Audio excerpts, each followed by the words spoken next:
Oh, quoi de neuf les animaux? Et oui, il fait très très froid et bienvenue sur Paye ton CAF. Et là, je me trompe pas parce que c'est le Paye ton CAF numéro 13, la famille. Et ouais, j'ai bien étudié, j'ai bien révisé. Paye ton CAF, qu'est-ce que c'est? C'est un délire avec un gars qui invite un autre gars qui boit un CAF ou un chocolat chaud. Mais Paye ton CAF, c'est maintenant.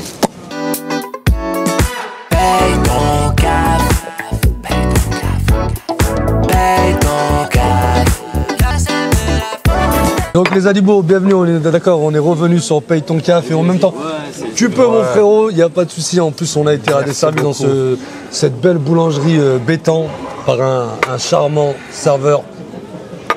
Donc merci frérot pour le taf, regardez-moi le chocolat. Merci à toi aussi, le chocolat, il y a des dessins et tout, c'est de l'architecture. Il est propre de fou. Donc là, pour le Paye ton CAF numéro 13 des animaux, j'ai invité un frérot qui m'avait déjà invité sur son podcast. Malheureusement, il y a eu des galères de malade. De malade, on va vous l'expliquer. Ouais. Donc du coup, on va en faire une spéciale, lui et moi. Mais je le présente quand même, mon frérot Alexandre. Alexandre Zama, Alexandre Muller. On sait pas. Tout marche. Tout marche. Je te laisse te présenter, mon frérot. Bah écoute frérot, moi je suis animateur. Là, ça fait maintenant 4 ans que je suis animateur. Je fais de la radio, j'ai fait du podcast, Frat Pack, où je reçois des artistes un peu tout horizon, des humoristes, des chanteurs, des footballeurs, bref, tout ce qu'il y a. Et donc, comment on s'est rencontrés parce que donc je rencontrais, il y a un frérot qui veut nous rencontrer. Salam. Salam frérot. Il n'y a pas de souci, mon frère. Tiens mon ami. Excuse-moi. Ah, attention. Attends, bouge pas. Tiens, regarde. Tiens, mon gars, tiens. Il n'y a pas de souci. J'ai rien frérot, ça moi. Allez, bonne journée à toi. Et c'est du live, bien sûr.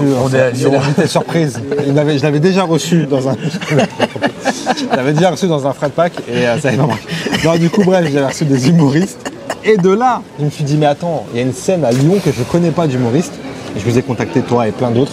Ouais. On avait fait un Frat Pack ensemble. Ouais, c'est ça. Ouais. La carte SD du son a planté. Plus rien. 2 ans de taf perdu. Et du coup, tu m'as proposé. 2 ans 2 ans, frérot. 2 ans, 2 saisons de Frat Pack. Et donc, tu m'as dit pourquoi pas faire un petit featuring. Ouais. Paye ton CAF, Frat Pack. On rattrape tout ça, quoi. Frat ton pack, CAF ton frat. Paye ton frat. Paye ton frat. Paye ton frat. Donc, du coup, frérot, écoute, cool. Moi, ça me fait plaisir. En plus, ça fait un moment on essaie de savoir. Ouais, j'avoue. Là, ça fait 6 ans. On est au gratte-ciel. Villeurbanne. Ouais. Un endroit assez connu dans la région lyonnaise. Ouais, c'est vrai. Voilà, pour son côté multi-ethnie, très coloré. C'est grave vivant en plus. Très bonne ambiance. Moi, j'aime beaucoup. T'aimes bien le quartier ici? Ouais, Villeurbanne, j'aime beaucoup. Ouais. Moi, j'habite là. J'habite pas très loin là. J'habite vers. Il y a un stade là. Tu vois, il y a un city là. Du côté, vers le Carrefour. Vers le Carrefour, ok. J'habite juste là, moi. D'accord, carré. Je suis à domicile. Et du coup, tu m'as dit que tu es animateur radio, c'est ça? Je suis animateur radio, j'ai commencé à la radio. Ensuite, la radio s'est arrêtée, j'ai fait du podcast parce que c'est un truc que je kiffe depuis longtemps. Et là, j'ai repris la radio en terre ennemie. En terre ennemie. En parlant de terre ennemie. Là, on enregistre lendemain de derby. Big up à tous mes Stéphanois, bien sûr. Big up à vous. Bien sûr. Malheureusement, on a gagné hier. Heureusement pour nous. Oui, bien sûr. Mais ouais, je travaille à la radio à Saint-Etienne. Avec je suis animateur. J'anime le morning. Je fais le morning. Tous les matins. Le matin, de toute façon, il n'y a personne à Saint-Etienne. Il n'y a personne. Même matin, après-midi. Et en soirée, il y a 3. Non, mais non, il y a maintenant, mais c'est tranquille. Franchement, ça dinguerie. Je kiffe ma vie. Et tu viens d'où en fait? Moi, je viens de Bourges. Bourges? Vers Paname, en bas de Paname. Ouais, bien en bas de Paname. Bien en bas de ouais. Au centre. C'est pile le centre de la France, frérot. Oh, d'accord. C'est pile le centre de la France, c'est là où il se passe. À côté de Saint-Etienne, c'est Paname. D'accord, le centre, ça veut dire que quand tu rentres là-bas, le temps s'arrête, c'est ça? Le temps s'arrête. Tu sais que quand j'étais à l'école, gros, à l'école, écoute bien, en histoire, la prof, elle venait de Paname, elle s'était fait muter dans notre lycée, et elle nous a appris quoi? Elle fait. Donc, tu sais, il y a une espèce. C'est connu, hein. En France, il y a un truc comme ça, une diagonale qui traverse la France, qui s'appelle la diagonale du vide. En fait, ici, il se passe rien. Et la meuf, on voyait qu'elle était déprimée, elle fait. Bah là, à Bourges, là, on est dans la diagonale du vide. Ah ouais, il se passe rien. Il n'y a pas d'activité, il n'y a pas de. J'ai l'impression que c'est ma vie, tu sais. Du vide. Ça fait 36 ans, que du vide. C'est ton biopic. Mais ouais, mais de ouf, les gens, quand ils voient, ils pensent que ça y est, j'ai réussi, que c'est le rouleau. Mais c'est du vide. C'est du vide. Bah voilà, je viens d'ici, frérot. Donc, tu viens du vide. C'est dur. Ah ouais, d'accord. Faut vite partir quand tu viens du vide. Il vient de la dimension quantique. Il connaît Ant-Man. Je te jure, c'est ça, frérot. Et donc, tu viens de Bourges et T'as été à l'école là-bas, t'as Ouais, j'ai fait mes trucs. Après, j'ai bougé à Tours à 18 ans. C'est une ville un peu plus grande à côté. Tours, je connais, ouais. Je connais Tours. C'est un peu plus connu. C'est un peu plus connu, c'est un peu plus grand et tout. J'ai commencé à bosser. De là, je suis parti à Paname et j'ai fait le même métier que toi, à savoir à faire un peu de scène. J'ai joué au Paname. T'as commencé par la scène? À la base, je suis monté à Paname pour faire de la scène. J'étais passionné de ça. J'étais un grand fan de Jamel. Il y avait des posters de Jamel dans ma chambre, tu vois ce que je veux dire? À l'ancienne. On va ouais. pas se mentir. C'est un peu la vérité pour quasiment tous les artistes d'aujourd'hui. Ouais. Surtout de notre génération, Oui, on va dire. ouais. C'est que nous, on a été matrixés par Jamel. Aujourd'hui, voilà, on va dire c'est moins notre cam. Ouais, il a fait son temps. Et puis il a fini, il fait plus rien. Ça fait longtemps qu'il n'a pas fait un spectacle. Hein. Ouais. En vrai, ça fait. En même temps, je le comprends. Tu sais, arrivé à un certain âge, gros, t'en as qui perdurent. Hein. Ouais. 60, 70 ans, il y en a, ils continuent. Mais on a été matrixés par Jamel. Ouais. Tu sais, je l'entendais dans un podcast, il disait un jour que là, il arrive dans la deuxième moitié de sa vie où en fait, c'est bon, il a réussi. Et il veut plus profiter. Il ne veut pas se mettre une pression de se dire je vais faire un spectacle, je vais faire un film, je vais faire ceci, tu vois. Il a assez d'argent pour être tranquille, il disait. Moi, tu vois, à sa place, je m'assois chez moi et tu sais, je compte mon argent. Ouais, c'est ça. C'est ton activité. Et tu sais, je pose plein de billets dans la salle. Dans mon salon, je mets des billets sur des chaises. Exactement. Et je fais des sketchs devant eux. je vends mes thunes. C'est ton public, ouais, de fou. Donc, ouais. T'as commencé par la scène. J'ai fait un peu de scène au Paname. Parce qu'à la base, il y a quelques années, il n'y avait pas autant de scènes ouvertes sur Paris. Il y avait le Paname, ça reste le truc mythique et tout, fallait jouer au Paname et tout. J'ai joué un peu au Paname et après. Quelle année ça on dirait quoi, 5-6 ans frère, non, c'est plus. Ah ouais, c'est plus. Je pense que c'était il y a bien 9 ans. Ok, 9 ans. J'étais pas encore monté sur Paris. Tu vois, je pense que je devais avoir 22 ans, un bail comme ça. Donc même 10 piges même, tu vois. Et donc voilà, j'ai fait un peu de scène, après j'ai bossé. Et en vrai, après j'ai bossé 10 piges dans la vente. Pour la faire en accéléré, j'ai bossé 10 piges dans la vente. Je connaissais Kevin Razi. Grand big up à mon frérot Kevin Razi. Je follow son podcast de tous les matins. C'est KR. Je pars en voiture et tu sais, ça dure des 2 heures et avec le Dr H là. Dr H, ouais. C'est une dinguerie. Ouais. Je te jure, ils m'ont hypé les deux. Allez écouter, allez regarder CKR. Ils m'ont hypé. J'avais vu son spectacle à Kevin à Paname. Ouais. Il avait mis des invites à un pote. J'étais avec Herman et Nassim. Ok. Il leur avait mis des invites à eux, du coup. Ok. Et j'étais allé voir son spectacle. Franchement, j'avais kiffé. C'est un vrai frère. Il y a 6 ans. Hein. C'est un vrai frère. Et du coup, à ce moment-là, il était à la radio. Et il m'a dit, écoute frérot, moi je cherche quelqu'un pour une 3e voix et pour faire du community management sur les réseaux. Est-ce que t'es chaud? J'ai dit quoi. Et de là, après, on arrive là où je te dis. Ouais. Animation, radio, podcast, machin et tout. J'ai pu quitter. J'ai dit, ah bon, vous m'avez ouvert une porte? Ok, les gars, je rentre. Et par contre, je la ferme plus, tu vois. Et ça se passe comment dans la radio, en fait? Parce que moi, j'ai toujours été intrigué par les animateurs radio. J'ai toujours rêvé de faire de la radio. Ouais. On a le frérot Yanis Kebab qui en fait chez Génération. Chez Géné, ouais. Carrément. C'est une dinguerie. Moi, on m'a souvent dit, ouais, t'as une grosse voix, tu devrais faire crooner et tout. C'est vrai que t'as une voix en plus. Hein. Mais crooner, mais il faut trouver les radios. À Lyon, il y a des radios assez compliquées. Tu sais. Ouais. J'avais Herman qui avait des chroniques sur Radio Nova. Ouais. C'est quand j'allais avec lui pour le voir, des fois j'allais voir Yanis. C'est un truc qui me faisait kiffer de ouf. Ouais. On va dire que la scène, c'est plus. Et t'as le rapport direct. Ouais, tout de suite. Parce que c'est nul, tu le sais. Ouais, tu le sais, ouais. Parce que toi, tu aimerais faire quoi, genre à la radio? Si demain t'as un poste en radio, tu aimerais faire quoi dans l'idéal? Moi, c'est plus des chroniques. Des chroniques, ouais. Ouais, plus me lancer sur des chroniques. Parce qu'en soi, animé, c'est cool, mais. Ouais. Je sais pas si c'est ça qui me ferait kiffer à la longue. En vrai, animé, c'est un vrai taf. Là, je le remarque maintenant parce que avant j'étais juste co-anime. Et encore, j'étais 3e. Donc t'arrives, tu te poses sur 2-3 vannes. Là, animé, frérot, c'est déjà préparer ton émission. T'es leader, donc tu dois animer, tu dois mettre l'énergie. Et tu dois réaliser. La partie technique, j'avais sous-estimé. La réalisation de. Quand t'entends le mec qui parle à la radio, ok, il parle, mais il y a le son derrière. Après, il faut penser à se dire, attends, pendant que je parle, il va falloir que j'appuie sur le bouton au bon moment pour envoyer le son pendant que tu es encore en train de parler. Tu sais, il y a toute une technique à gérer. C'est un vrai taf. C'est galère. Ouais, donc je pense que chroniqueur, si tu fais ça, c'est pas mal. Ouais. Non, mais franchement, je pense pas que j'ai. On va pas dire peut-être pas les compétences requises pour être de partout en même temps, tu vois. En fait, tout s'apprend. En vrai. Ouais, je pense. Ça se fait, tu vois. Mais c'est un kiff. Ouais, voilà. Quand je le vois, je vois les gars le faire. Ouais, je comprends. Je comprends carrément. Après, on avait ouvert une chaîne sur Twitch qui s'appelle Touche pas. Non, Poula, j'allais dire Touche pas à mon poste, rien à voir. Poula. Tout le monde doit le savoir. Ouais. Tout le monde doit savoir. Ou pareil, il y a eu des fois où je faisais soit des chroniques, soit j'animais un peu l'émission. Donc je drivais un peu le truc. On invitait des sportifs, des humoristes, des artistes. Ouais. Et du coup, je devais driver l'émission de A à Z. C'est cool. Mais étant donné que je suis quelqu'un de. Je fais énormément de sorties de base, que ce soit sur scène ou dans la vraie vie. Je suis pas le gars qui va se contenir et qui va. Ouais, je comprends. Ouais, parce que quand t'animes, tu dois être dans un truc de distribuer la parole au bon moment. Je suis trop sniper, moi, tu sais. Voilà. C'est ça, je comprends. J'ai pas ce profil, donc faut l'accepter. Ouais, non, mais après, c'est tout aussi bien. Il faut un sniper dans chaque émission. Kenneth Film, on n'oublie pas Kenneth Film, bien sûr, hein, qui est juste derrière la caméra, et il a laissé son chocolat chaud qui va devenir froid, frérot. Attends. C'est madame qui va le boire en premier. Ok, parce qu'en plus, ils ont mis une fleur dessus. Il est très bon. Ouais, c'est vrai que. On est big up. Bon, je veux pas te niquer ton. ton chou à la crème. Non, je déteste ça, mais je mange parce que j'ai faim. Avec ma femme, pas moi. Non, moi aussi, il est là le truc. Je comprends pas l'intérêt de ça. Je vais le ramener à la baise. Je vais le ramener à la maison. Pour la famille, il va nourrir la famille. Ah, du coup, la scène, t'avais un spectacle ou tu faisais que des 5 Ouais, j'écrivais des 5 minutes, tu vois, je tentais et tout. Bon, en vrai de vrai, très vite, j'ai vu que c'était pas pour WAM. C'était pas pour WAM. Je sais pas pourquoi. En fait, je me suis dit, j'aime bien écrire, mais la démarche d'interpréter, je pense pas que je suis bon là-dedans. T'as plus le taf d'auteur en vrai. Ouais, en vrai, ça, par contre, être auteur, je kiffe. Tu vois, j'aime bien écrire et tout, machin, trouver le processus et tout pour écrire une vanne, mais l'interpréter, moi.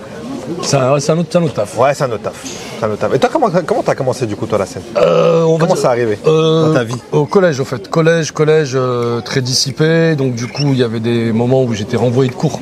Ouais. Vu que, en fait, je suis TDAH. Pour ceux qui ne savent pas ce que c'est, j'ai été diagnostiqué à la base. Depuis longtemps, on sait que je l'ai, mais j'ai fait le diagnostic il y a pas longtemps. C'est trouble dysfonctionnel de l'attention et de l'hyperactivité. Ouais. C'est-à-dire que depuis que je suis gamin, en fait, j'étais pas turbulent, mais j'étais pas là. Je suis là, mais je suis pas là. Ouais. Donc du coup, il y a certains moments où ça avait tendance à agacer les professeurs, c'est normal. Ouais. Déjà qu'ils étaient mal payés et ils venaient donner des cours. Surtout qu'en plus, à l'époque, c'était pas connu ça. Non, c'était pas Tu vois, connu. on savait pas ce que ça voulait, on pouvait pas mettre des mots sur ça. Ouais, voilà. Alors avant, c'était t'as été possédé, t'as un genou. Ouais, c'est ça. Tu vois, moi, on m'a envoyé au bled plusieurs fois pour essayer de me soigner. Alors, un peu, ma grand-mère, elle disait à ma mère, elle lui disait, mais il a un diable. Ouais. Oui. J'ai pas un diable, je suis pas intéressé par Robespierre et toutes ces conneries là. Ouais, c'est vrai. Thalès, j'en ai rien à foutre. Ouais, j'avoue. Moi, tout ce que je voulais, c'était m'exprimer corporellement, physiquement, tu vois. Ouais. Donc je n'étais pas en place et on m'a puni une fois dans une classe où ils ont fait du théâtre.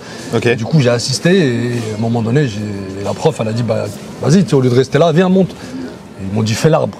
Du coup, j'ai fait l'arbre. Vraiment, j'aurais le truc cliché de fou. Mais c'est exactement ça. C'est exactement ça. Et vu que j'avais une grosse voix déjà petit, cette même prof, elle gérait aussi la section chorale. Okay. Donc elle m'a dit, vas-y, tu vas venir avec nous à la chorale. Donc après, pendant 5 ans, j'ai fait de la chorale au collège. 5 ans, parce que j'ai redoublé. Ouais, mais parce que tu kiffais. Et ouais, j'ai toujours aimé faire de la scène. C'était mon rêve quand j'étais gamin. Et après, on s'est avec Herman, qui est un pote d'avant la scène. Nassim, on se connaît, on a grandi tous ensemble à peu près. Quasiment dans les mêmes quartiers. Ouais. Un jour, ils se sont mis à faire du théâtre d'impro, on s'est recroisés en ville, ils m'ont dit, ah les gars, vas-y, c'est le moment de venir. Théâtre d'impro avant Envelin, et après, Graine de Star, et aujourd'hui. Ouais, parce que vous étiez, on en parlait quand je t'avais reçu, mais vous êtes un peu les pionniers dans ce game de l'humour à Lyon. On va dire, tu sais, les menhirs, là. Ouais. À l'île de Pâques. Ouais, on va dire qu'on a commencé il y a très longtemps. Il y avait entre autres Bouchra Beno aussi, qui elle était au Jamel Comedy Club. Ouais. Après, Yanis Kebab est arrivé. Donc ouais, on va dire que ça fait bientôt 11 ans qu'on fait ça. Quand même, hein. On se pige, hein. Mais tu vois, ça fait partie des trucs que je savais pas. Je savais pas du tout comment ça. En fait, je savais qu'il y avait une vraie scène lyonnaise, mais j'avais sous-estimé. Après, en te rencontrant, en parlant avec d'autres et tout, je me suis dit, en fait, putain, ouais, il y a un vrai truc. En fait, je savais pas si, tu vois, si vous pouviez en vivre. Si c'était assez développé, par exemple, s'il y avait assez de plateaux pour dire est-ce qu'on peut vivre de ça vraiment, pas non plus en gagnant 5000 balles par mois et en des sommes folles, mais au moins vivre sans faire un truc à côté. Loyer, facture. Exactement, tranquille, sans ce machin. Et en vrai, ouais. En vrai, c'est ça qui m'a. Et j'ai kiffé. Je me suis dit, en vrai, putain, la scène, en fait, c'est pas. Ça se développe partout et c'est kiffant de se dire que vous avez la possibilité de le faire ici. Aujourd'hui, il y a des gens qui sont intermittents. Ça veut dire que maintenant, grâce à la scène, on va dire que, franchement, il y a moyen de payer tes factures, aller au resto de temps en temps. Ouais. De dire que tu fais ça sans avoir besoin d'avoir d'un taf à côté. Ouais, c'est possible. Moi, j'ai un taf à côté. Toi, t'as un taf à côté. J'ai toujours bossé. Depuis que je fais de la scène, j'ai toujours bossé à côté. Ok. Du coup, je te dirais pas que. Si, admettons maintenant, là, peut-être j'ai l'opportunité d'être intermittent. Si ça arrive, c'est cool. Ouais. Mais j'ai quand même peur. Parce que j'ai besoin de m'occuper en vrai le truc. Ah, c'est plus dans un souci de se dire faut que je sois actif. Ouais, c'est ça. Parce que si je suis assis, c'est la merde.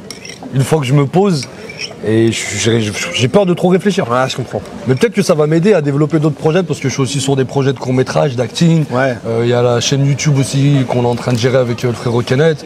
Il y a d'autres projets qu'on a envie de lancer. Donc je pense que ça me laisserait plus de temps aussi. Ouais, bah oui. De rester plus avec mon fils aussi. Ouais. M'occuper du petit gars. Quel âge il a ton fils déjà? Il a 2 ans dans 2 mois là. Dans 2 mois, il a. Ouais. Ok. Ah, donc il est un petit peu plus jeune. Moi, il a 2 ans et demi. Il a eu 2 ans au mois de juillet là. Et ça va, t'as pas trop de cernes, hein? Tu trouves? Ou tu caches bien ton jeu. Ah ouais, non, ça va. Parce qu'entre ça et le matin, frérot, où je me lève pour la radio, c'est un rythme. Tu commences à quelle heure la radio? Je commence à 6h. Bah à Saint-Étienne. Ouais, ça veut dire que tu te lèves à 1h du mat. Ça veut dire que je me couche pas. Je me lève à 13h l'après-midi. Je me lève à, je sais pas, entre 4h et 4h30.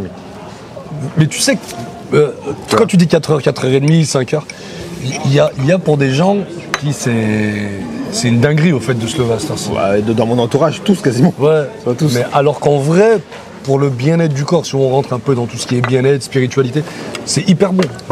Mais vraiment. Ouais, non mais je suis d'accord. Par exemple, faites le test ceux qui se lèvent tard. Pas forcément de se lever à 4-5 heures, mais juste de se lever déjà à 6-7 heures. La journée, le temps que tu as dans ta journée déjà. Juste, t'as un temps de fou. C'est une vraie journée. T'as le temps de faire plein de trucs. Il y a Ken qui se cache là, apparemment, il est concerné par ceux qui se lèvent à 11h. Mais non, mais en vrai, tu dis, en fait, il est 11h du matin, t'as déjà fait plein de trucs et il te reste encore toute la journée. C'est une dingue. Surtout en hiver. Parce qu'en hiver, tu te lèves à midi, 13h. T'as raison. Il fait nuit dans 3 heures, t'as raison. T'as le temps de rien faire. Mais t'as vu, je pensais, toi qui tu disais que tu faisais de la scène, et l'intermittence, t'as jamais pensé à faire des castings, de la figure et tout pour avoir l'intermittence? Je fais de la figure, j'ai eu la chance de faire de la figure il y a récemment sur un petit film, un film qui va sortir au cinéma l'année prochaine, je crois. Ok. Qui s'appelle Les Petites Cuisines de Mehdi. Ok. D'où Yanis Kebab, mon frérot, qui tourne sur Netflix dans la cage. Dans la cage, ouais. Il a un rôle aussi, un bon rôle, et du coup, il m'a donné les filons pour faire de la figure. J'ai fait de la figure. Ouais. Après, faire des castings pour avoir des vrais rôles, c'est très compliqué pour moi parce qu'on ne me donne pas encore l'opportunité d'accéder au casting. Ouais. En fait, j'envoie mes photos, j'envoie un peu une bande démo.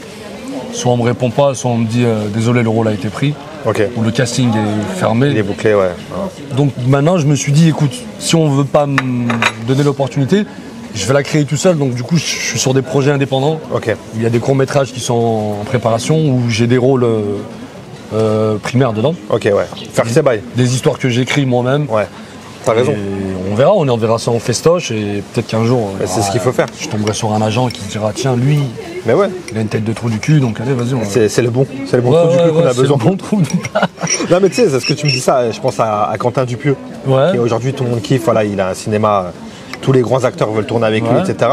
Mais je crois que c'est Jonathan Cohen qui a raconté ça et qui disait que genre bon maintenant Quentin Dupieux c'est le mec voilà avec qui tout le monde veut tourner. Mais avant ça genre il a fait 40 courts-métrages que personne n'a calculé.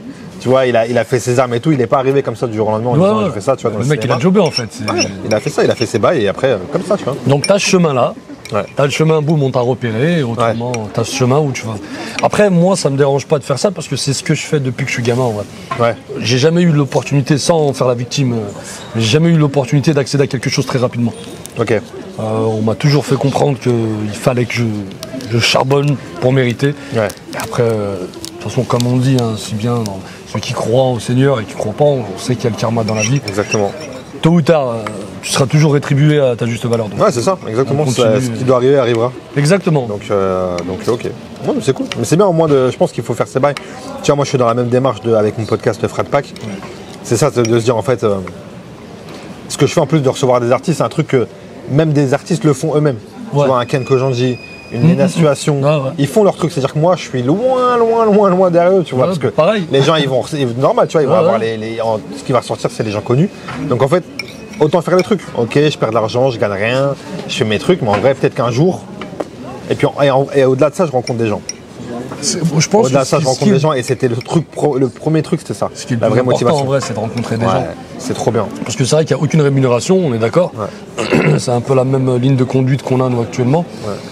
Mais je me dis que si je fais pas ça, à quel moment je me dis qu'il y aura peut-être une étincelle où je vais peut-être rencontrer une personne qui va peut-être, tu vois, qui va m'aiguiller ou qui va me diriger sur un. Mec, si tu on va dire, tu fais pas en sorte d'aller chercher ton destin, tu sais, le mektoub, comme certains disent, le destin, le mektoub, il t'a pas dit reste à la maison, ça va toquer à la porte. On n'a rien sans rien. On va créer ton opportunité. Si tu as les moyens de le faire, en plus aujourd'hui, franchement, ça coûte pas des sommes folles de pouvoir faire du podcast que tu fais là, ce que je fais moi, c'est... Une caméra de merde. Non, je rigole. Il parle même pas de la caméra, il parle du cadre derrière. C'est ça qui est chaud en plus, c'est ça qui est pire. Mais, oui, c'est accessible à tout. Même, vous n'avez pas de caméra, un iPhone. Les iPhones, quand je l'ai fait avec toi sur le tien, iPhone, tu m'as sorti ton tel. Je me suis dit, frère, il est sérieux. Et au début, tu sais quoi, j'avais ce truc de complexe quand je recevais des artistes et tout, même sur Paname, parce qu'au début, j'étais avec mon iPhone. Après, maintenant, je tourne en studio à Paris. J'étais avec mon iPhone, je dis, ouais, je suis là, je suis sur mon vieil iPhone devant des gens et tout, qui ont l'habitude de parler devant des journalistes et tout. Mais maintenant, regardez bien, quand tu regardes des médias, t'as des combini, t'as des trucs, oh gros, il filme à l'iPhone. Tout en Bigo. C'est Bigo 4K, tu prends le dernier iPhone. Et... Même les journalistes, les Parisiens et tout, quand tu les vois en reportage, ils sont à l'iPhone. C'est une dinguerie, hein. Tu vois, ils ont juste un stabilisateur, bam, ils mettent l'iPhone au milieu, ils filment, et fin d'histoire. Un micro comme ça. En vrai, avec le téléphone, tout le monde peut devenir réel. Ouais. Il y a des films qui sortent au cinéma qui sont faits à l'iPhone. C'est-à-dire qu'à partir de ce moment-là... Après, juste la maîtrise, moi, je suis pas très bon derrière la caméra. Ouais. Après, soit t'as un gars qui peut le faire, soit tu vois. Après, mais tout ça, ça s'apprend en fait. En vrai, même moi, tu vois, tout ce que je fais aujourd'hui, je l'ai appris moi-même, tu vois.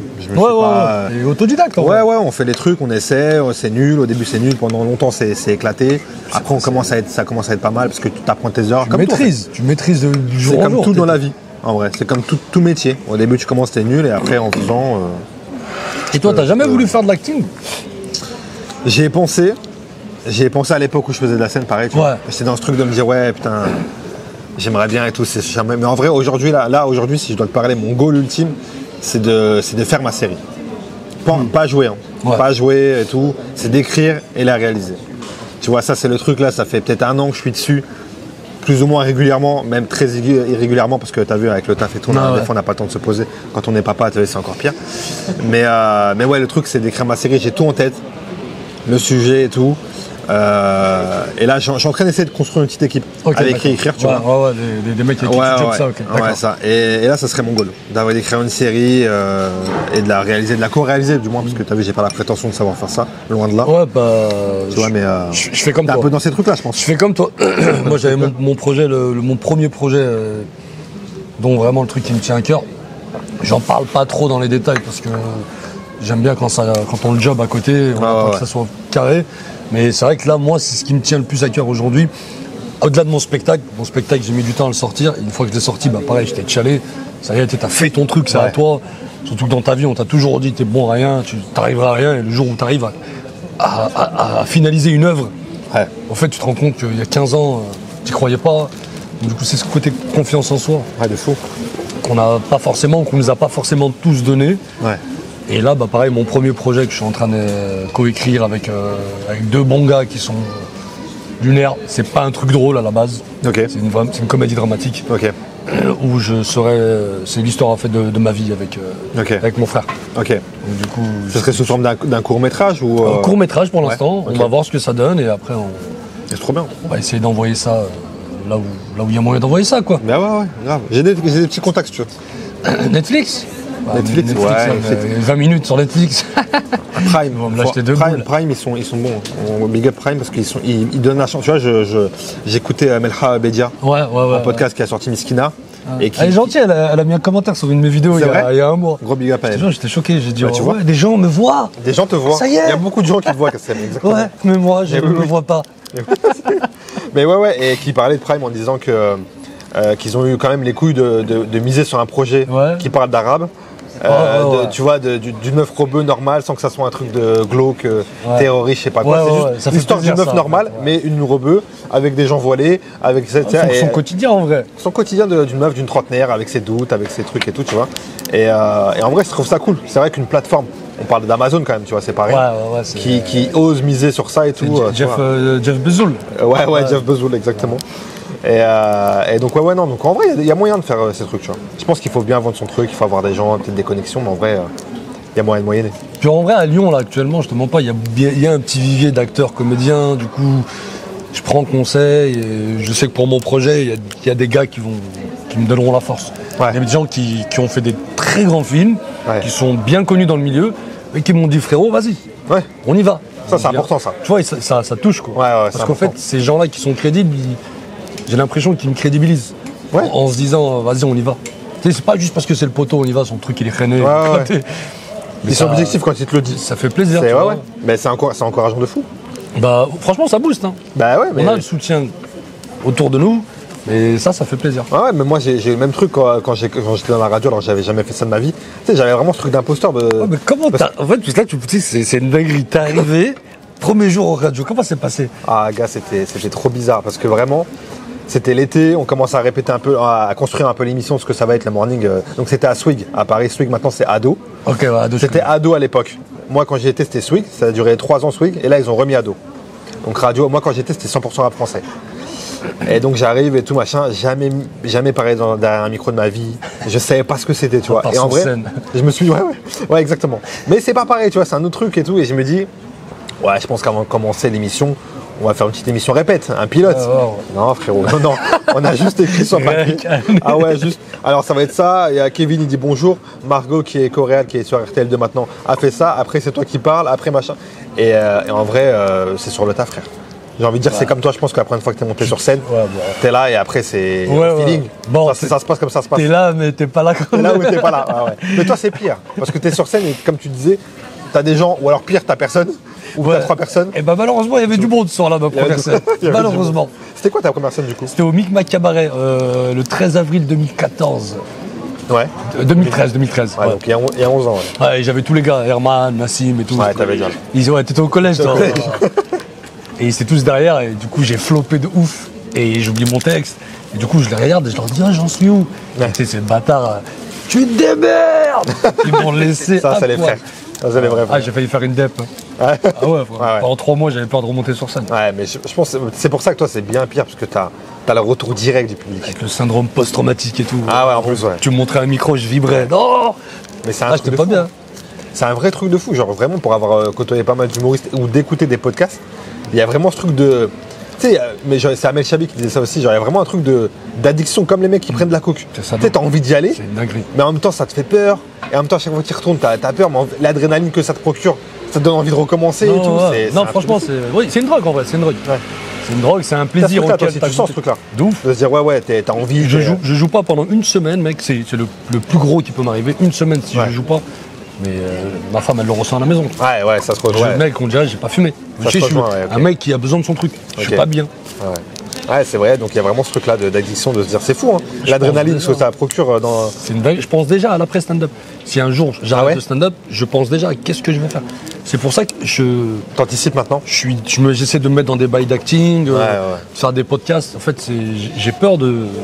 Est-ce que tu disais que tu as fait un peu des courts-métrages, de la figure, est-ce que tu ressens l'adrénaline que tu ressens sur scène ou pas? C'est pas la même. C'est pas la même. Ouais. Là, par exemple, on a terminé un projet avec un pote à moi, Charles, big up à toi, où il a écrit une série qui n'a rien à voir avec l'humour, c'est un polar. Okay. C'est quelque chose de très dark, où j'ai le rôle d'un détective. Okay. Rien à voir. Bon, ça, en fait, ça, je vais dire cette information-là parce que toutes les personnes qui me voient, des fois, je fais que la moustache, j'enlève la barbe. Oui. Et les gens se demandent, mais ouais, c'est quoi son... Donc en fait, c'est le rôle du détective où il a une grosse moustache. C'est pour te remettre dans le rôle. Voilà, c'est des histoires d'enquête et tout. Ouais. Donc du coup, on a terminé, on a fait le pilote. Et franchement, mec, c'est une expérience de dingue. Ouais. Parce que moi, à la base, je sais que rigoler. Mais on m'a demandé d'être sérieux, d'apprendre un texte à la lettre. Ouais. Oui. Et là, tu peux pas sentir un... Wesh, pas de pélo. On est sur une... j'avoue. On sait même pas où on est. C'est en France, c'est en 1920. Ouais. Il y a un contexte. Il y a tout un contexte à respecter. Mon pote, il a été patient avec moi. J'avoue. Mais j'avoue que t'as dû faire un vrai travail. Mais tu le vois pas tout de suite. T'es derrière la caméra, mais quand on te montre les rushs, mec, tu te dis... En fait, moi, j'y croyais pas. Je te jure que j'ai fait le truc avec mon pote. Vas-y, on y va. Ouais. Pour rigoler. Le jour où il a fait une sorte de montage et tout, il m'a montré un peu le truc.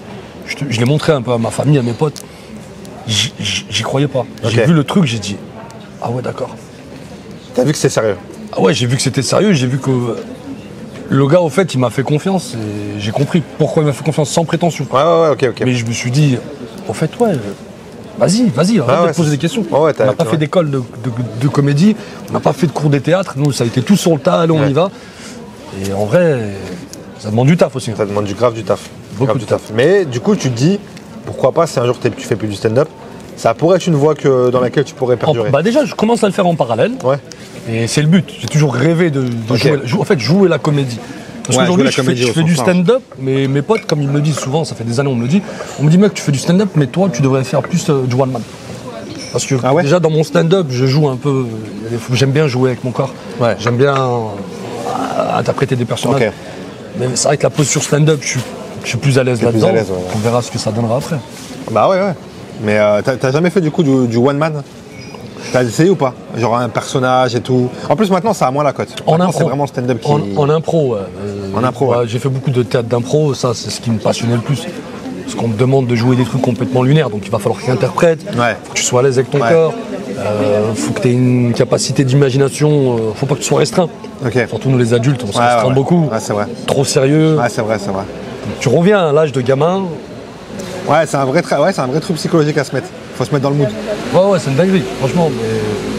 On verra ce que ça donne. C'est vrai que c'est plus trop à la mode. Tu me dis ça parce que c'est plus trop à la mode, c'est vrai. Mais tu me dis ça parce que ça me fait penser à ton affiche en mode. Tu vois, avec la perruque, quoi. Ouais, et si tu connais pas, tu te dis ça peut être un truc de personnage. Juste, c'est ce qu'on me dit. Tu te dis en fait il va nous faire des persos, ou alors ça va être une vraie histoire. Ouais. Ça va être une histoire qu'il va nous raconter. C'est ça. Mon spectacle, c'est ça en fait. Ouais. Au-delà de. J'essaye. Bon, il faut être drôle quand même, mec. Tu vas pas faire payer des gens pour raconter juste une histoire. On n'est pas sur C8 la nuit. Ouais, c'est clair. Mais mon spectacle, il y a une histoire. Il y a une ligne rouge et c'est très important pour moi de raconter un peu mon début de parcours, mes relations familiales, amicales, amoureuses. Donc en fait, c'est une histoire. Ouais. Et la perruque, on comprend quand on a le spectacle pourquoi la perruque, pourquoi De La Fontaine, pourquoi cette attache avec la France. De mes ancêtres qui étaient en France à l'époque et tout. Okay. Il y a une vraie. C'est ton histoire. Il y a une story. Les gens sont choqués quand je leur raconte. Je me dis, mais non, si. Ouais, mais c'est ça qui est bien. Wesh, la banlieue, vive la France. Mais c'est ça qui est bien. Là, tu joues en ce moment ou pas? Ouais, je joue pas ce soir, non. Je joue toute la semaine. Ok. J'ai mon spectacle, je le reprends au Grain de Star Comedy Club à Villeurbanne le 29 novembre. Ok. Sinon, on enchaîne un peu de partout. Tu vas jouer plusieurs fois au Grain de Star là? On fait une première déjà. On voit ce que ça donne et on voit si. Et potentiellement plus tard. On se fait une hebdo et. Ok. On essaie d'avoir une récurrence là-bas. Mais là, j'ai besoin de le jouer parce que je vais le jouer à Marseille en février. Je dois le jouer à Bordeaux aussi mi-décembre. Là. Trop bien. On m'a contacté hier pour une date à Bordeaux. Ça tue? Cool, on tourne. T'aimes bien jouer ailleurs? Ouais, c'est magnifique. Ouais. C'est magnifique. C'est quoi? Tu sens la alors gros, j'ai pensé à toi, j'ai pensé à vous. J'ai parlé, tu vois, Manu Payette. Ouais. Ça fait partie des petits goals dans ma vie où moi je suis d'origine réunionnaise et Manu pour nous c'est frère, c'est Zizou pour les Algériens, tu vois, c'est la même chose. Je suis fan de lui depuis longtemps. Et donc dans mon podcast, je l'ai eu la chance de le recevoir. Genre là début d'année 2024. Et donc il m'avait très gentiment invité à son spectacle à Lyon. Là il est venu le 31 octobre. Et du coup je suis parti le voir. Après on est parti le voir en loge et tout, on a parlé, etc. Et parce qu'il joue un peu sur scène, il jouait dans le mode les Lyonnais, vous prenez pour qui les Lyonnais là? Il fait ok, vous êtes là les Lyonnais. Mais quand même, vous êtes là, oubliez pas, quoi. Tu vois, il sort ce truc-là.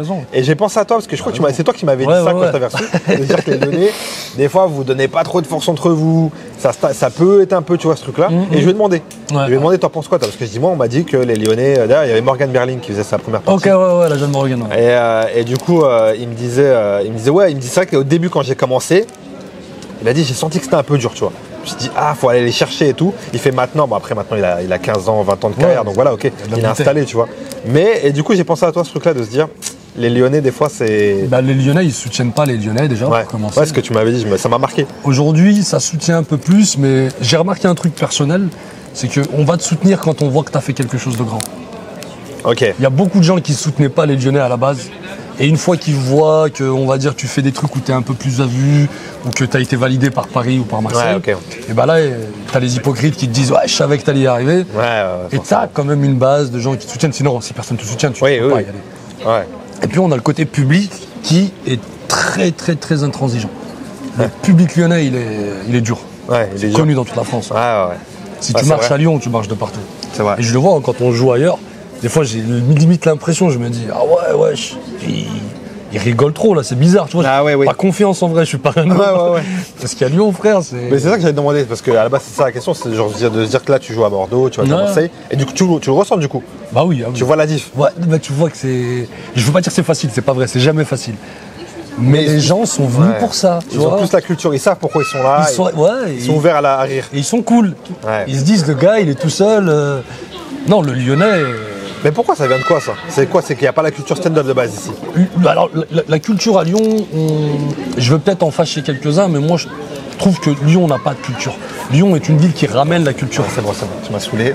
Tu vois ce que je veux dire? Ah oui, ok, je vois ce que tu veux dire. C'est-à-dire qu'on paye la culture d'autres villes qui viennent s'installer. Tu as juste à voir dans les festoches ici. Ouais. Tu vois, au lieu de créer des trucs pour les Lyonnais, faire les choses, créer de la culture, non. On va sortir 50 000 €, on va faire venir des Parisiens, des Marseillais, et pour le public lyonnais. Mais on va pas créer, on va pas soutenir les jeunes artistes. Les Lyonnais. C'est une dinguerie. Mais aujourd'hui, nous, avec tous les stand-uppers, les comédiens, tout ça, on est en train de créer une émulation qui s'est créée, les rappeurs. Ouais. Ça a été dur, parce qu'il y a des gens qui étaient avant nous, qui auraient pu vraiment tout péter, mais malheureusement, il n'y a pas eu le soutien, que ce soit des municipalités, tout ça. Ok.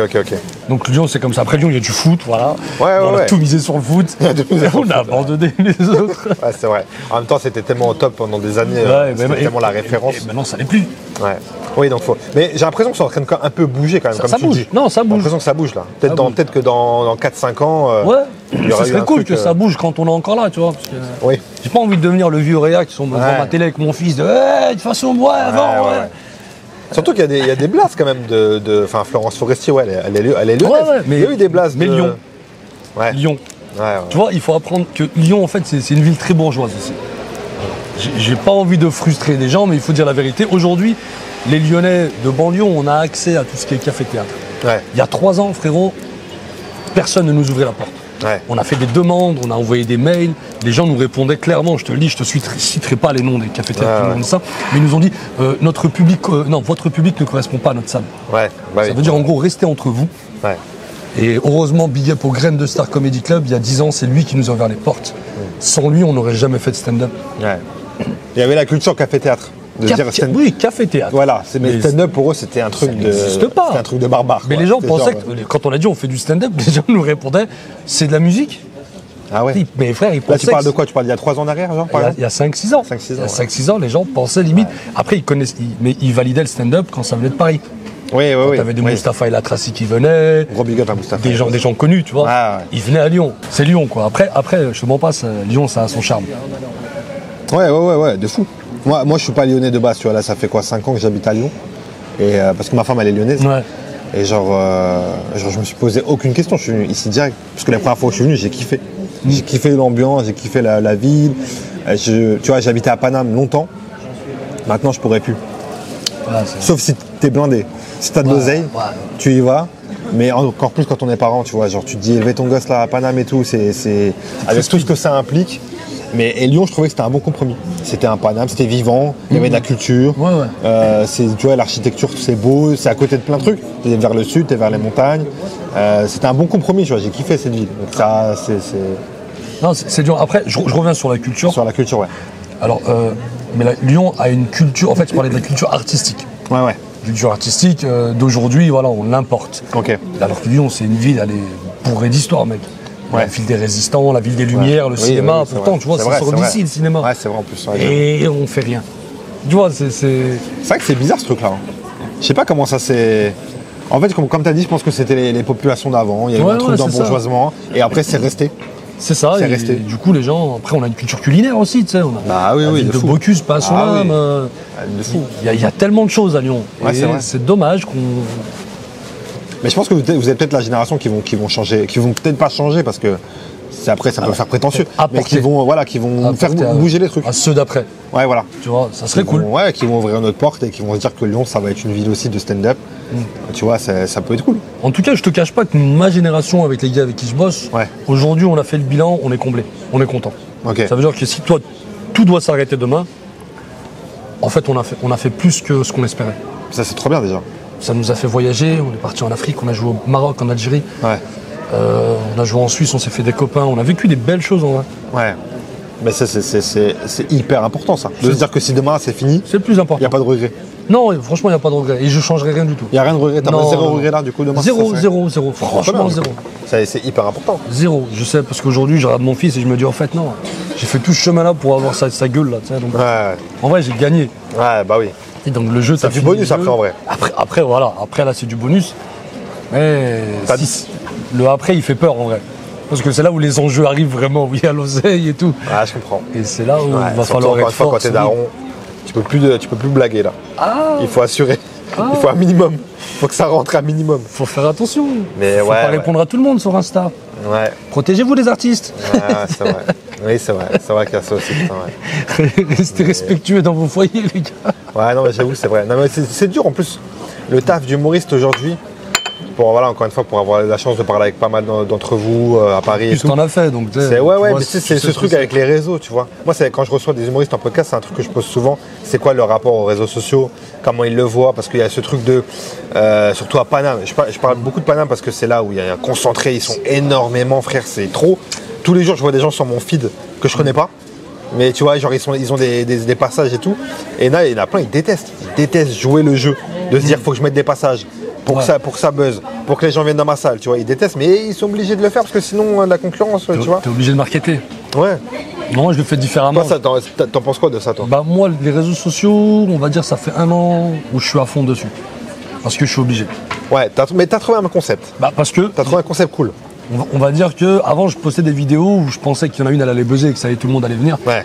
Mais j'ai compris, avec l'aide entre autres de Monsieur Kenneth qui est juste ici, à qui je dois rendre ça aussi, qu'il fallait que je cible un certain public, un certain délire, que je crée déjà mon propre univers qui va correspondre à certaines personnes.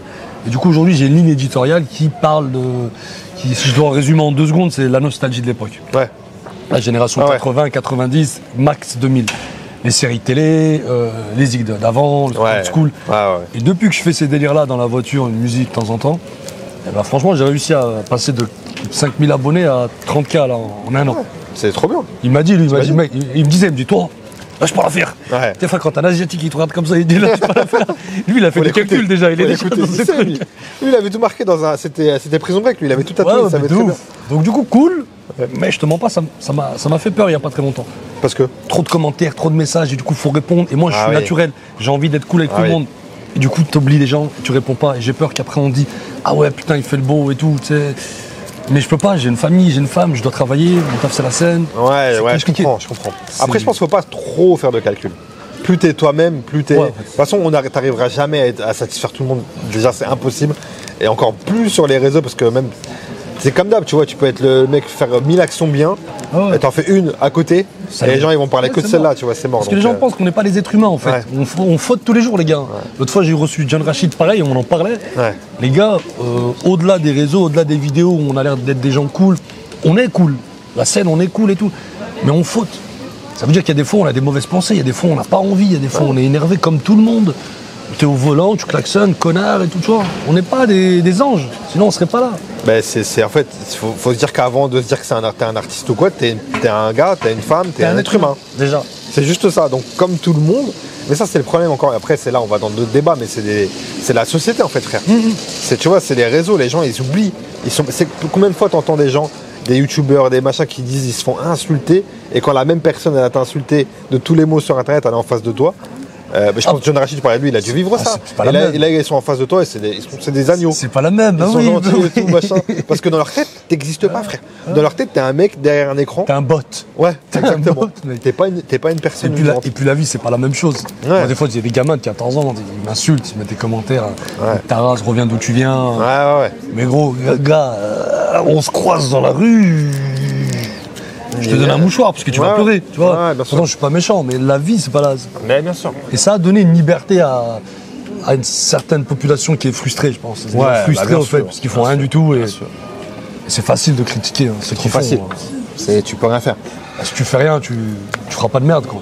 Mais c'est cool, mais c'est intéressant ce que tu disais de se dire que là, maintenant que tu as trouvé ton créneau sur les réseaux, ça te fait quand même un peu peur de. Parce qu'en fait, c'est aussi ce qu'on cherche, c'est forcément avoir un peu plus de notoriété, surtout dans ton cas, de faire parler de ton travail, etc. Mais que quand ça arrive, ça peut faire un peu peur. C'est cool, des fois je fais les courses avec ma femme, t'en as un qui m'arrête, j'aime bien ce que tu fais. Donc du coup c'est sympa, tu vois. Et même tu parlais de Merha, j'ai déjà vu même d'autres commentaires de gens qui t'ont commenté et tout, tu sais, des gens qui ont une grosse notoriété, qui doivent tomber sur tes vidéos, qui se reconnaissent parce que pareil, nostalgie, c'est le délire en fait, et donc, tout. Du coup c'est trop bien en fait. Pour moi ça me fait plaisir de ouf. Franchement c'est cool. Et des fois ça fait encore plus plaisir quand tu vois que c'est des personnes comme ça connues qui ne te connaissent pas en fait, qui partagent ton truc, et quand tu vois des gars à toi avec qui t'as grandi qui partagent d'autres gens. Et toi, il te donne jamais l'heure. Tu te dis, ah ouais, mais t'aimerais comprendre, au fait, la psychologie de pourquoi t'aides pas ton gars. Ouais. Pour moi, je pense que c'est que de la jalousie. Mais ça peut être que ça, mais masqué, tu vois. Ouais, bien sûr. Ils te le diront pas. Non, mais le fond, c'est ça, parce qu'il n'y a pas de. Quand ils vont payer leur place de spectacle d'un mec qui arrive à 50 balles, toi, tes spectacles, ils sont à 9, 10 balles, il vient pas. Parce qu'il te dit sous prétexte qu'il vient pas avec sa femme parce qu'il a peur que des fois tu sois vulgaire, alors que le gros mot que je peux dire, moi, c'est ferme ta gueule ou trou du cul. Et quand il va avoir un mec qui, pendant 1 heure, insulte des mamans, tu vois, et du coup, moi, il y a plein de gens avec qui je me suis détaché. Carrément. C'est bon. J'ai compris. Vous attendez que je perce. Écoute, je souhaite que le Seigneur il fasse que je perce pas. Comme ça, je vois pas vos gueules. Non, mais au moins, ça te permet de faire un tri. Ouais, c'est cool. Le tri sélectif, il se fait. C'est un tri naturel, il se fait. Exactement, c'est important. Aujourd'hui, je suis entouré que de gars comme toi, comme Kenneth, et des gars qui jobent, en fait. Ils sont là pour taffer. Mais il faut, de toute façon. Sans se poser de questions. Aujourd'hui, t'as plus le choix. On en revient à ça, mais il y a tellement de monde. Regarde, t'as vu tout le monde qui est là, frère. Les pigeons, ils t'envoient des pigeons, frère. On t'envoie des pigeons comme ça. On t'envoie des pigeons. Non, mais je voulais faire un big up parce qu'on parlait de ça tout à l'heure. Même Ken, il a validé de Mustapha El Atrassi, que j'adore, que j'aime. Et tu sais que Mustapha, moi je viens de Bourges, il vient de Saint-Douchard, c'est à côté de Bourges. C'est comme si t'étais Villeurbanne, Vénissieux, tu vois. Mais c'est la campagne de la campagne. Et du coup, pareil, ça faisait des genres de gars où on se dit, mais ce gars-là, il vient de là, à côté de chez moi, et il est là aujourd'hui, tu vois. Ça faisait partie. Et je trouve que, parce que pour parler du truc de liberté d'humoriste, je pense que c'est le seul, peut-être, vrai humoriste libre. Actuellement, pour moi, c'est le seul libre. Pour moi, dans tous les sens du terme. Sur scène, que ce soit en termes de taf, de production, tout. Il peut dire ce qu'il veut, faire ce qu'il veut. Il a besoin de personne. Il s'en pète un. Il a besoin de personne. Il a sa commu qui le suit. Ça y est. Qui le suit et qui sait pourquoi il le suit, tu vois. J'ai commencé à le suivre. J'étais gamin. Il était gamin. Il tournait dans un feuilleton marocain. Pendant le Ramadan, c'était un feuilleton drôle, tu vois. Et un jour, je lui ai envoyé un message sur Facebook. Si je retrouve mon ancien Facebook, il y a les conversations. Le gars, il m'avait répondu. Je lui ai dit bravo et tout. Il m'a dit merci. Le mec, il me parlait. Après, je le vois chez Ruquier, folie et tout. Je dis putain, le gars, il mérite. Non, franchement, grand big up à lui. Et là, j'aime bien, là. Donc, c'est spectacle. Il est en mode. Il est en mode, il s'en bat les couilles. Il s'en bat les couilles. C'est l'arme fatale, ce spectacle. Et là, il revient. J'ai vu qu'il a annoncé, parce qu'il avait annoncé son dernier spectacle. Je crois que c'était il y a 2 ans. J'avais été le voir de 3 ans. Et là, j'ai vu qu'il revenait avec un nouveau spectacle. Là, je crois, en rentrée 2025, il revient. Ils sont pitié, lui. Ils sont pitié. Je pense qu'il a rechargé. Et puis, avec tout ce qui se passe. Là, j'ai hâte de voir sur quelle direction il va partir, le gros. Non, c'est dingue. Franchement, moi, j'aime bien ce qu'il fait. C'est un très, très bon. Après, je te mens pas. Je suis différent un peu des stand-uppers d'aujourd'hui dans le sens où je consomme pas de stand-up à la base. Ah ouais, tu consommes jamais? Pas du tout, vraiment. C'est vrai? Des fois, mes potes, ils me disent, t'as vu lui, le spectacle de. Non. Je dis, mais frère, je connais pas. Pas parce que je suis pas jaloux. C'est que je suis pas un consommateur de stand-up. T'es pas un consommateur? Non. Tu consommes quoi du coup? Moi, c'est les mangas. C'est les mangas? Ouais, je suis sur One Piece, Naruto, tous ces trucs-là. Moi, j'aime bien les quêtes, tu vois. Mais les trucs qui prennent du temps aussi, frérot. Là, c'est parce que j'ai le temps. Ouais, tu te poses, t'attends à regarder ça, ok. Et puis en même temps, j'ai pas la concentration de rester assis 2 heures à regarder un mec. C'est plus pour ça. Tu sais quoi, j'ai eu ce truc là de me dire pareil, Manu Payet, je l'aime d'amour, donc je dirais, tu vois, mais il m'a fait mourir de rire de A à Z, mais j'avoue que maintenant les spectacles qui font plus d'1 heure, j'arrive pas, ça me fait rire, mais mentalement, il faut que je me concentre. T'es obligé. Tu vois, je suis obligé de me faire un effort, alors que je trouve que 1 heure, c'est un bon terrain d'entente. 1 heure, quand c'est bien rythmé, quand c'est marrant, 50 minutes, 1 heure, c'est super bien. Moi, avec la défaillance que j'ai, du moins en termes de concentration, le seul qui m'a tenu, c'est il y a 4 mois, même 6 mois, Abdelkader Secteur. Ah oui. 2h30.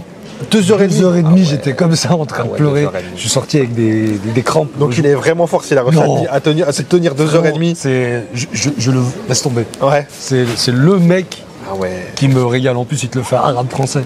C'est le gars du travail, il est venu là. Alors, ma femme, elle m'a fait une surprise, elle m'a pris les places. J'ai dit, c'était bien. Tu vois, c'est la preuve qu'elle soutient en vrai. Ouais, de fou. Ah ouais, de fou. Non, mais 2h30, purée. Je crois que c'est. Kevin, il avait été voir Jérémy Ferrari. Je crois que c'était 3h30. Yacine Bellatar, on l'a vu il y a 6 mois pareil. C'était ça? Yacine, il a fait. En plus, c'était à la fin, lui, non? 4 saisons. C'était. C'est Herman, il a fait la première partie. Ok. Après, il a mis Thomas Barbazan, DJ Chelou. Franchement, et Yacine Bellatar, franchement, il m'a tenu. Il y a des moments où je décrochais. Ok. Mais franchement. Il a fait autant? Il a fait 3 heures, il a fait 3 heures et demie? Ouais, 3 heures à peu près. Ah putain, ouais, c'est. Il a duré. Mais j'aime bien ces artistes qui viennent. Vas-y, vous avez payé les gars. Ouais, là t'en as pour ton oseille. Ouais. Je vous en donne, quoi. Là c'est vrai. Là t'en as pour ton oseille. Je trouve que c'est respectueux pour le public. Ouais, c'est vrai. Après, il faut que ça soit rythmé, il faut que ça soit quali parce que. Il y a des artistes de Paris, des gens connus qui sont venus à Lyon jouer.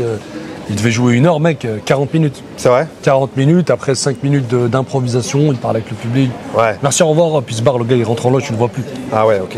Ouais. Ouais, il y a ce truc-là, je pense. Il doit y avoir ce truc-là forcément de. Ah ouais. On joue à Paris et Lyon, ça reste la province. Abdelkader Secteur, à la fin, Bourse du Travail, il a attendu les 2000 personnes, frérot. Ouais. Photo avec tout le monde. Ah, putain. À son âge, ça, tu vois, le gars à son âge. Ouais, il a plus rien à... Photo, sourire, merci. Ouais. Avant la photo, ma femme, elle lui dit, il est humoriste, il m'a regardé, il m'a parlé en arabe, il m'a dit 2-3 phrases. Merci tonton. Ça, c'est des bails de passionnés, ça. Et c'est le seul avec qui j'ai fait une photo dans ma vie. C'est vrai? J'ai gardé, je l'ai envoyé à mon père direct. C'est vrai? Sinon, il est marocain, lui, il est algérien. Ok. Mon père, il le kiffe. Ça, c'est trop bien. C'est un humoriste, c'est qu'il rassemble. Ouais. Il rassemble le Maghreb, il rassemble un peu les Français, ça, les Arabes de France. Du coup, non, franchement, c'est... Il y a un artiste que tu aimerais rencontrer, peut-être?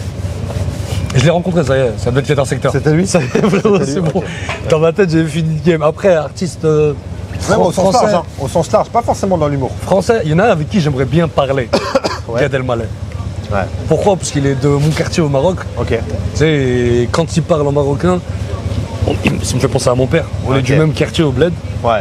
Ok. Du coup, lui, j'aimerais trop me poser avec lui. Juste, on tape une discussion en Darija, en langage de Casablanca, tu vois. Ah ouais, je comprends. Juste pour le kiff. Après, ouais, c'est vrai que ça a été un goût. Il nous a régalé avec ses spectacles. Et puis, il doit avoir 1 million de trucs à raconter. Il a tellement d'expérience dans tout. Il a vécu. Il a 1000 vies, j'ai l'impression que vraiment. Déjà, quand je l'entends en interview, je me dis, putain, il a encore des trucs à raconter. Ouais, après gars, tout ce qu'il a raconté. C'est une encyclopédie, le mec. Ouais, franchement, j'avoue que ça fait déjà partie des gars. Ah ouais, Gad, franchement, bien me raconter. J'aimerais bien le rencontrer. Mais juste pour un café, tu sais. Discuter. Comme un paye ton caf, tu vois. Paye ton caf, ouais. Ah ouais, ça serait magnifique. Il faut. Et il y a un acteur, comédien, dont qui je suis fou, c'est Tarraïm. J'attendais ce blague. Quand t'as commencé acteur, j'attendais ce blague. Tarraïm, il m'a matrixé. T'as vu là à Aznavour ou pas? J'y vais là, on est quand? J'y vais demain avec ma femme. Tu vas demain? Ouais, faut que j'y aille. Moi aussi, je vais essayer d'y aller cette semaine. Le gars, il m'a... Ouais, J'attendais ce rebeu. Ouais. Tu vois, un mec qui te représente sans rentrer dans le truc de... Oh, wow, tu sais, c'est notre star à nous. Non, c'est pas notre star à nous, c'est un Français, on est Français. Ouais. Mais il y a eu Roche Dizem aussi. Mais je trouve que Roche Dizem, ça a mis du temps. Ouais. Et encore aujourd'hui, je trouve qu'il est pas... Ouais, alors que pourtant, même Samy Bouadjila. Samy Bouadjila, tu vois, ces acteurs-là, je trouve qu'on leur a pas donné ce qu'il méritait. Tandis que là, Tarraïm, actuellement... Ouais, il y a un truc unanime quand même. Il l'a pris. Ouais. Tu sais, là, tu peux pas dire non. Peut-être c'était une génération après. Ouais, parce que c'est pas vrai. C'est une génération après, je disais, mais Samy et tout. C'est Samy qui ont ouvert aussi un peu. Exactement. Malheureusement. Après, même si Roche Dizem et tout, ils ont, je pense que voilà, ils ont une carrière légendaire. Ouais, c'est légendaire. C'est des grands. Tu les rencontres, pareil. Je pense que tu les regardes. T'apprends, tu vois, juste en les regardant. Mais j'étais plus jeune. Donc du coup, Tarraïm, on va dire, je pense qu'il doit avoir quelques années de plus que moi. Mais je l'ai vu arriver, le prophète. J'ai vu le film, le Mauritanien. Il m'a fait pleurer, gars. C'est une vraie histoire. Ouais. Il en parlait d'ailleurs, je l'ai vu, il était chez Mouloud Achour. Chez Mouloud, Il a parlé de ce truc-là que, pareil, on lui a proposé beaucoup de.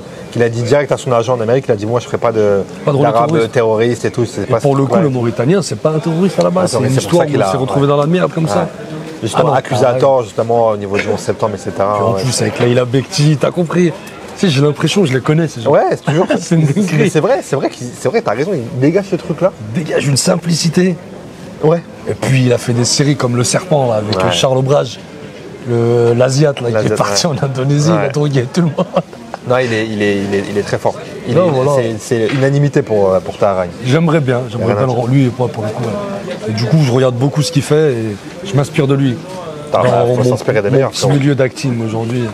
Mais Aznavour, ça a l'air d'être lourd. C'est une dinguerie. Les critiques, c'est une dinguerie. Franchement, et même lui, sa perf, ça a l'air d'être incroyable. Physiquement, la voix. Les gens se rendent pas compte. C'est lui qui chante en plus. Ouais. C'est ça. Et tout. Et même quand tu le vois en interview, j'ai l'impression qu'il est encore dans le truc des fois.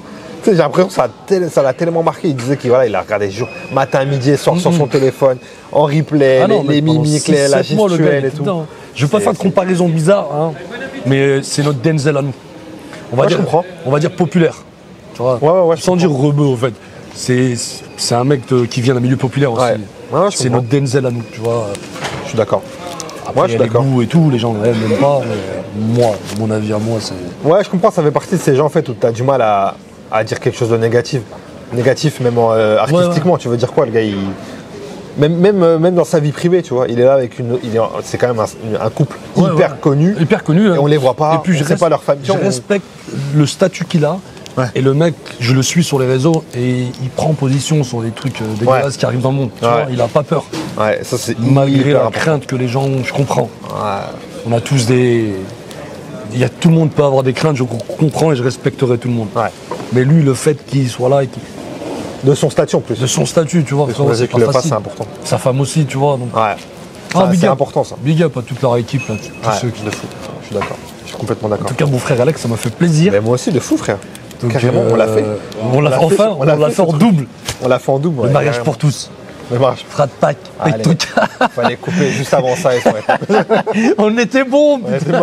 On était nickel. Là, que je fasse de la merde. Il dérape avec le bonnet lead. Et là, les projets là, qui arrivent, là, on te retrouve comment? Écoute, la Frat Pack, à l'heure où on se parle aujourd'hui, le 11 novembre, il y a la saison 3 qui vient de commencer. J'ai sorti un nouvel épisode là, avec Zatis.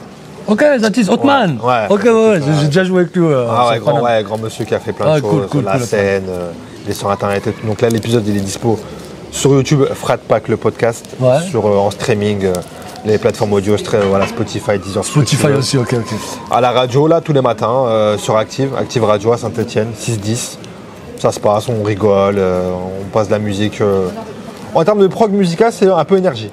Voilà, il y a un peu de tout. Il y a un peu de tout. Un peu généraliste, ouais, il y a du Gims, comme il y a du Dua Lipa, il y a du... Ok. En vrai, tu sais, la dernière fois, j'écoutais Skyrock, je me suis dit, en vrai, Skyrock, radio rap. Et quand j'écoute, 80% de ce qui passe, c'est ce qu'on passe nous. Alors qu'on n'est pas une radio rap, tu vois, je me suis dit, bon, voilà quoi. Ils ont changé un peu aussi. Ouais. Mais ouais, ils ont changé. Mais voilà, la radio et le Frat Pack. Frat Pack, ça lâche pas. Là, j'ai quoi? Je dois avoir 4-5 épisodes de tournée, je dois en tourner là encore ce mois-ci. Ouais, t'en as déjà pas, ok. Ouais, j'essaie de. Parce qu'avec la radio, j'ai anticipé, frérot. Ah bah ouais, ça va être compliqué. Je sais que ça va être chaud. On a essayé de faire pareil, on a anticipé nous aussi. Donc j'ai plein de vidéos là qui sont posées, il y en a encore d'autres qui vont tourner bientôt là. Donc voilà, ça se passe. Alexandre Zama sur les réseaux, Frat Pack, le podcast. N'hésitez pas à donner la force et à soutenir. Allez voir ça, si ça vous plaît, likez, partagez. Et pour les gens qui sont sur YouTube, mettez la cloche aussi, je crois qu'il y a la cloche aussi qui te permet de comprendre qu'il y a un délire. Exactement, dès qu'il y a un nouvel épisode qui sort, bam, vous êtes avertis. Et faites pas les crevards, mettez des pouces les frérots. Des pouces, même 30K, mettez des pouces. Et commentez aussi. Commentez, dites ce que vous en pensez, même si c'est bien. Dites rien, dites ce matin j'ai mangé un pain au chocolat. Mettez un truc. Commentez rien même. Le mot rien. Écrivez rien. Le mot rien, ça suffit. Commentez. Écris commentez. Et toi frérot, c'est quoi les bails? C'est quoi l'actu? Le spectacle. Voilà le spectacle sur lequel je suis parti, des projets d'acting qui arrivent là dans ces 2-3 mois. Okay. Toujours paye ton caf, on va essayer de s'exporter, on va aller rendre visite à des Marseillais, des gens de Nantes. Ouais, ça c'est bien ça. Des gens de tout corps de métier. Fais-nous découvrir. J'ai un pasteur aussi là bientôt là, sur Nantes que j'ai rencontré à Lyon.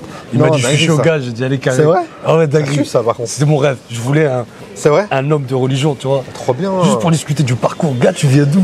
Tu l'as tourné là ou tu vas le tourner? Non, on a pris rendez-vous. On va faire ça bientôt. J'ai hâte de le voir ça. Faut que je me déplace à Nantes, donc du coup, il faudrait que je book des dates là-bas et en même temps comme ça j'anime. T'optimises le trajet. Voilà. Donc là, et puis de toute façon sur tes réseaux, on te follow. Sinon sur les réseaux, on est toujours sur les Kassam de la Fonte, les gars, on essaye. Avec ta playlist années 80-90 dans ta voiture. Il y a encore des vidéos qui vont sortir. On va continuer un petit peu. Moi j'aime bien. De toute façon, ça s'épuisera pas, il y a tellement de trucs. Ouais. Je lâcherai pas l'affaire. Ça marche frérot. Merci en tout cas de m'avoir invité. Alex mon frère. Merci à toi. Assuré. Merci à toi frérot. Big up à toi, tous tes projets et encore big up à Kenneth Film. Merci encore pour le Frat Pack. Paye ton caf. C'était le numéro 13. Big up à tous. Ciao.